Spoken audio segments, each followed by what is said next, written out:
Now, our first moment this morning comes from John chapter 2. But before we read this passage, we need to build some background for what we're about to read. Back then, every year, hundreds of thousands of people would come from all over the Middle East, and they would go to Jerusalem to observe the Jewish Passover. And when they got to Jerusalem, one of the things they would do is they would go to the temple, and they had to do two things at the temple. The first thing was they had to pay what was called a temple tax, which was like the equivalent of 2 days' worth of wages. And then the second thing they had to do was they had to offer up animal sacrifices like cattle or sheep or doves. Now, the problem with this is that because people were coming a long way away, it didn't make sense for them to haul these big animals all the way to Jerusalem.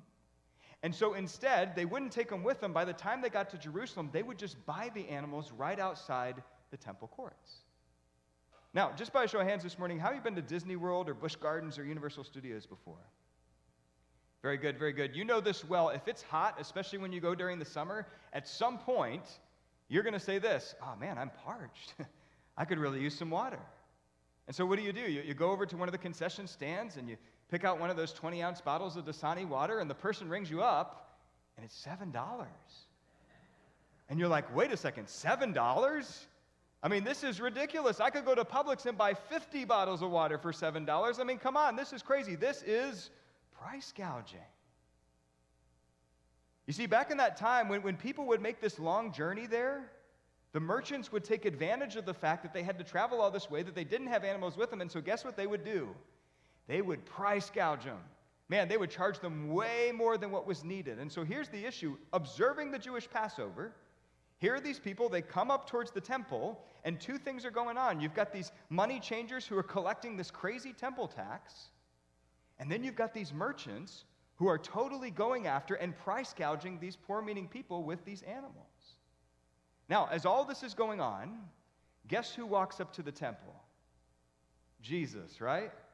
Take a look at what happened. This is John chapter 2, beginning at verse 13. It says, when it was almost time for the Jewish Passover, Jesus went up to Jerusalem. In the temple courts, he found people selling cattle, sheep, and doves, and others sitting at tables exchanging money. So he made a whip out of cords, and he drove all from the temple courts, both sheep and cattle.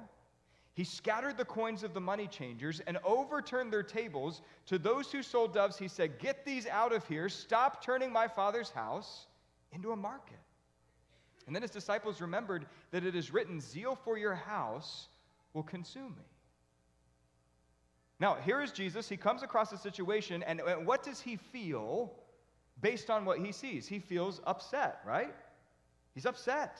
Not only are these people taking advantage of these poor people, but also they're doing it right in front of the temple of God, the temple that was built for Jesus. And so what does Jesus do? He takes some cords, he turns them into a whip, and he starts driving out the cattle and the sheep, and he goes to the people selling the doves. He said, get those out of here. And then he goes over to the money changers. He starts to scatter their coins, and then what's the grand finale? The one we all remember? He flips the tables, right? And friends, in doing all these things, Jesus is saying, hey guys, this is totally unacceptable. You see, in John chapter 2, Jesus, he feels upset by what he sees, but notice that instead of keeping it all bottled up inside of himself, instead of going and complaining to his disciples, what does he do? He addresses the situation right away.